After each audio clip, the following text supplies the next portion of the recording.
The Spiritual Journey of Alejandro Jodorowsky, Chapter 8, Part 7.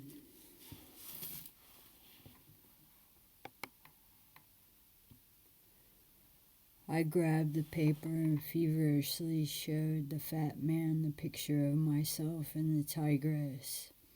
A banner headline announced our future marriage.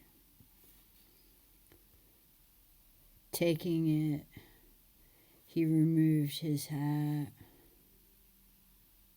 scratched his head, and finally let out a long, noisy breath. Then, breaking into loud laughter, he patted me on the back. Well, so you were the one who fucked the ex-mistress of the president. You must have a golden dick, you rascal. You didn't. Why didn't you tell me before?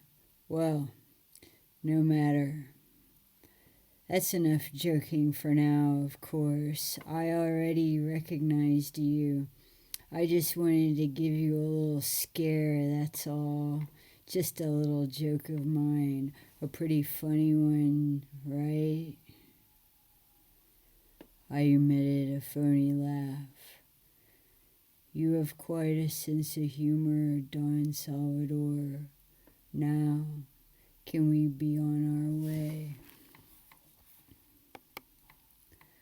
Of course, my boy, of course. But don't ever come this way again, you hear? I don't want you stirring up trouble in the hen house. In these lands, we plant corn, and that's how it's been for centuries. I'm willing to admit your ignorance of that. One mistake is forgivable, but not two.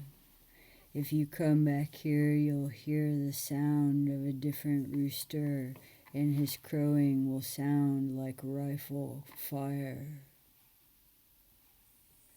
The soldiers doused the soybeans with gasoline and set them on fire.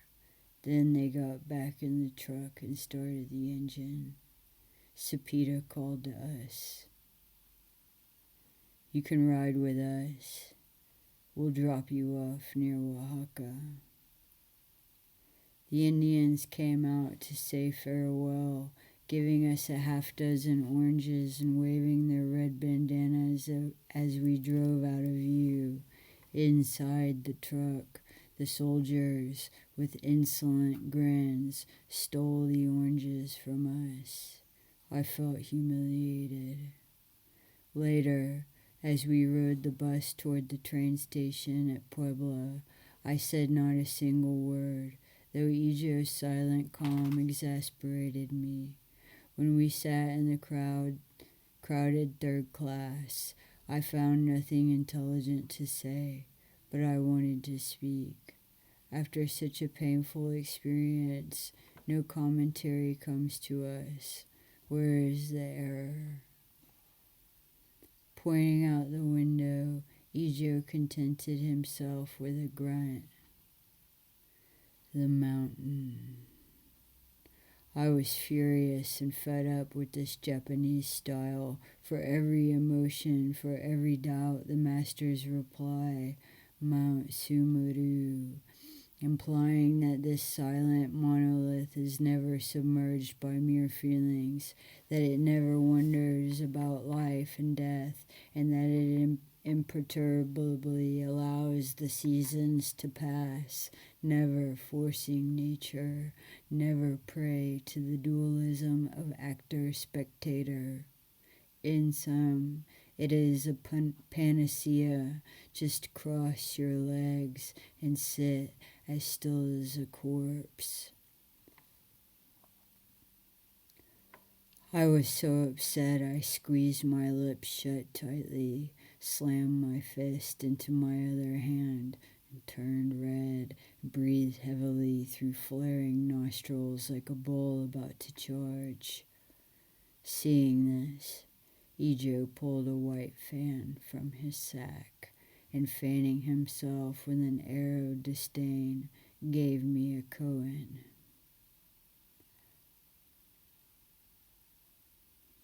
Remedies heal sickness.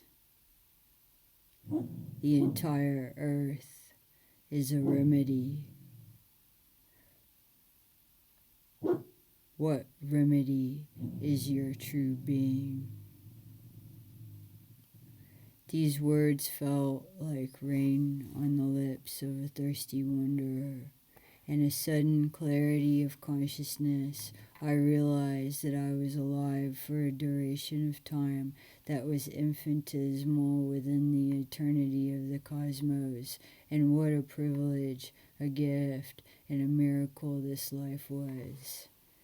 This instant of my existence was the same instant in which the stars were dancing, in which the finite and the infinite were united, in which were imagination and unimaginable energy, lights and abysses, colors and blindness, the humble sensitivity of my skin and the veracity of my fists.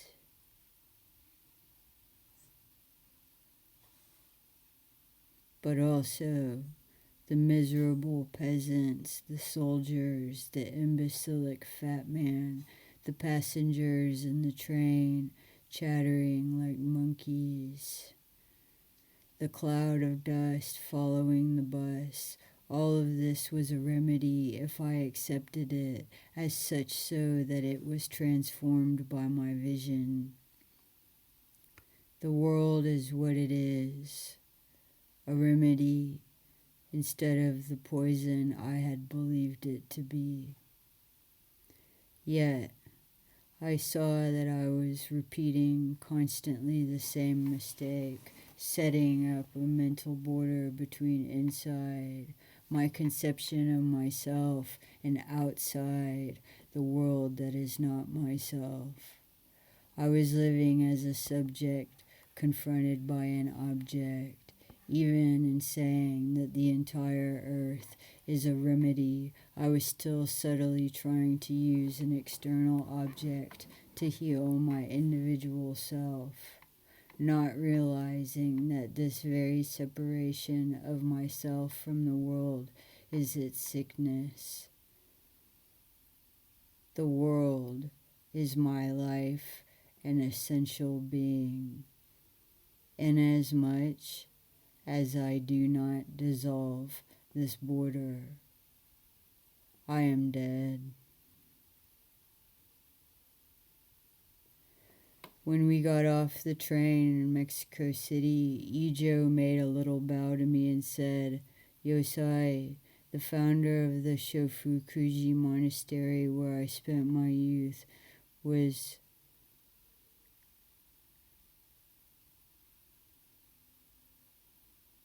a simple man. He said, 'I do not have the virtues of an ancient bodhisattva, but miracles and wonders are useless for teaching Zen.'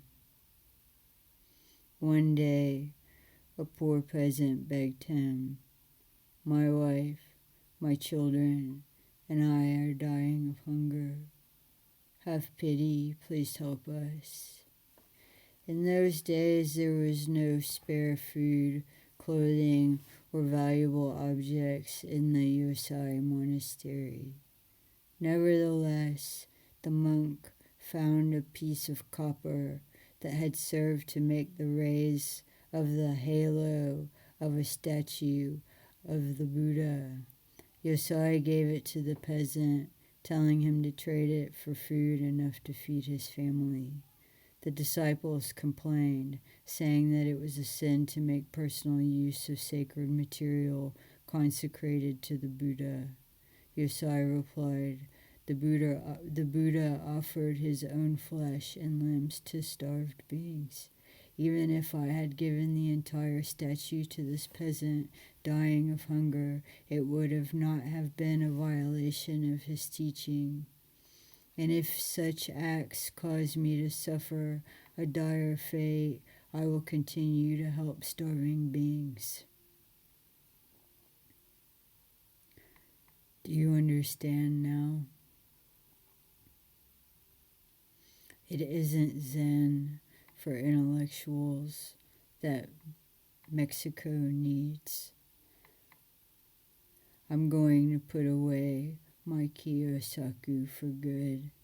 The Zendo is finished.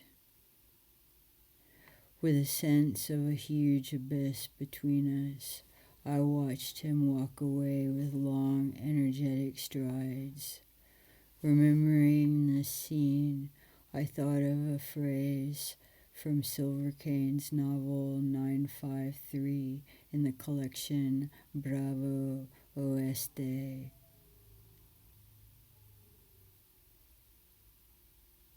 Mounted upon a black horse, which seemed to embody the mourning of his master, he lost himself in the shadows.